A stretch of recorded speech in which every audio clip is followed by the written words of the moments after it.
being charged with 1 count of murder and 2 counts of premeditated murder in a gang-related killing, a white Southern California teen was released after jail after his wealthy parents posted a $5 million bail, a move that has outraged bail reform advocates. According to the LA County District Attorney's Office on the morning of October 1st, 18-year-old Cameron Terrell was the getaway driver when he and 2 armed juveniles approached 3 males walking together in South Los Angeles and shot them multiple times. 21-year-old African American Justin Holmes was shot in the back and died at a hospital. His 2 friends were not hit and escaped. Terrell, a member of a predominantly black gang, lives in an upscale neighborhood in Palos Verdes. Despite the charges against him, Terrell was released within days of his arrest and was even spotted attending a Los Angeles Dodgers game with his parents. Joining us by Skype from Los Angeles is Jasmine Canick, a journalist and political commentator. Good morning. Good morning. Also joining us, Jasmine, is our panelist today, Avis Jones DeWeaver, leadership strategist and author, How Exceptional Black Women Lead, Deontay Johnson, president of the Black Conservative Foundation, and Tiffany Dina Lofton. That's Dina Lofton. Thank you. Civil and labor union organizer. I love you, Scott. Welcome, everybody. Thank you so much. Good morning. All right. So, Jasmine, let's talk about this issue. Obviously, I'm a former prosecutor. Bail is really important. $5 million bail, you post 10% in most jurisdictions, and that usually keeps him in. But if you can afford it, like Terrell could, then he gets out. What's wrong with that? Well, what's wrong with that, frankly, is that he's charged with 1 count of murder and 2 counts of attempted murder. And as you know, usually you don't get bail when you are charged with murder. And so his 2 black co-defendants are still in jail while he's out attending World Series games. And not only did his parents post his bail, but his school allowed him to return to campus. Wow. Where parents had to protest to get the school to say, hey, maybe he should not be on campus with other students after he's been charged with 1 count of murder and 2 counts of attempted murder. And so this is clearly going to become the poster child case for bail reform here in the state of California. It's really interesting that this young white man came into South Los Angeles, allegedly participated in this crime. And you have to remember, there are people who are fighting every day in their neighborhoods and communities to end gang violence and who are moving out of our communities to escape gang violence. And here you have a young man come from down off the hill from a $2 million estate into our communities, committing these crimes, and then going right back off to his, his wealth. Jasmine, are you protesting the fact that he comes from a wealthy family, or are you protesting the fact that money will define whether an individual gets bail or not? And if so, what are the other objectives that you would like to see vis-a-vis bail reform or what judges would consider? Right now, in most jurisdictions, it's the ability to flee or the aptitude to flee. It has to do with the level of crime it was vis-a-vis a felony or a misdemeanor. It has to do with whether that person's a danger to society. Why isn't money a good idea for keeping people in jail?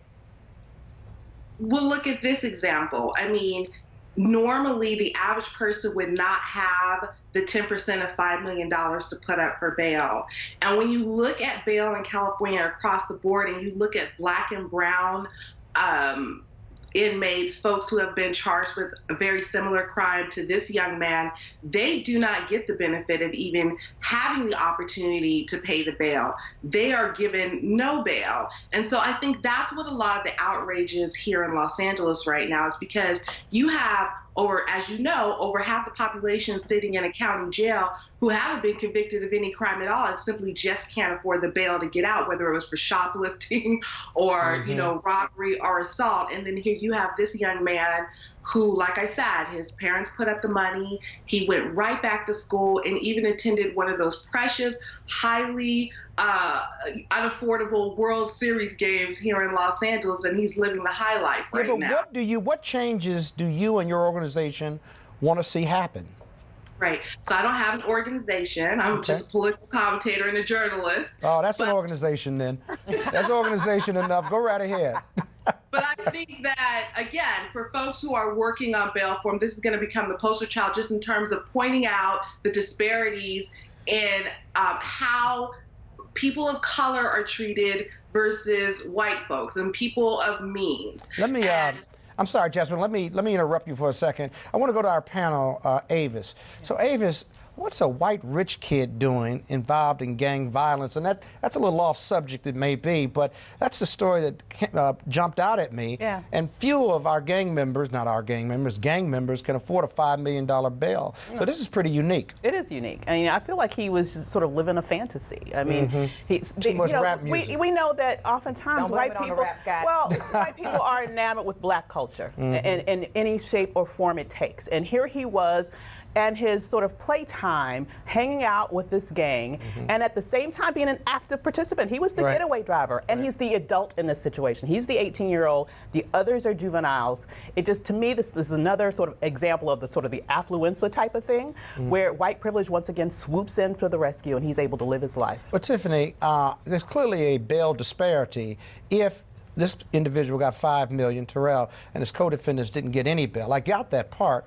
But how do you fix a bail system that's been in place in most jurisdictions for several years, several decades, actually hundreds of years? Money is relevant and probative. I guess it shouldn't be dispositive, though. Absolutely, I agree with you. And let's think about how this system was set in place intentionally to do what it's currently doing, right? And then we have folks who yesterday just protested the imprisonment of Meek Mill, and he does not have bail, right? And he violated probation. So when we talk about what's happening now in California and this white kid who gets $5 million of bail and his parents can afford it, one, I think about the parents of the kids who currently go to the school that he goes to, right? That is putting their safety in jeopardy. That is also considering, thinking about the narrative that it continues to explain. Now, I don't know about y'all, but I grew up in Los Angeles, California, in Compton, and if you were not from that neighborhood, you could not join that gang. So there are folks who are also a part of, and I know that Jasmine has something to say, you are also a part of making sure that when we talk about gang violence, right, that we are consistent in how we treat people in the criminal justice system. Right. Jasmine, you wanted to jump in here? No, I was going to say, first of all, right on, I'm a Compton girl, too. Hey! City of Compton. Right. And I heard you say this earlier, and I talked about this on social media. Rap music probably did have a lot to do with this. You know, you have folks, you look at the movie Get Hard and Will Ferrell's character, and they think that they can really do this. This is really their life. Well, you know what? This young man is about to find out when he goes to prison that he's still a white boy. And even though he may have been embraced. Jasmine, I got to get Deontay in. Deontay, from a conservative viewpoint, right? Anything wrong with this story? Anything wrong with the way bail is set in most jurisdictions in this country? Well, I think we shouldn't highlight the fact of it being a white or black issue. I think we should highlight the fact of it being a justice reform issue in California. Conservatives have been fighting for justice reform in California. However, we do know that the governor of California is Democrat. Also, the district attorney in Los Angeles County is actually a black Democrat. And also, I thought you didn't want to talk about race, though, and we shouldn't talk about black and white terms. We're going to go back to it. We're going to go back to it. Race affects everything. It does. Though. You can't be in denial about that. She's a Democrat. We also have Kamala Harris, who also is a Democrat there, and a black woman. And a black woman. And so I guess the thing about it is, let's. I think there needs to be some reform, and so we need to basically challenge our legislators. Well, we need to put words into action. I Jasmine, agree. thank you so much for joining us. We got to move on. Absolutely. Thank you. Good luck. Weekdays on TV One. I will never lie to you. Oh my God. Roland Martin. He doesn't want to talk to us. He wants to ignore us. Uncensored. Hell no. That ain't gonna cut it, boo. Unapologetic. No, that is fundamentally false. You are wrong. Unfiltered. He wants an America where we all look alike. He ain't talking about black people. Unrelenting. You better go work out, because you got a fight on your hands.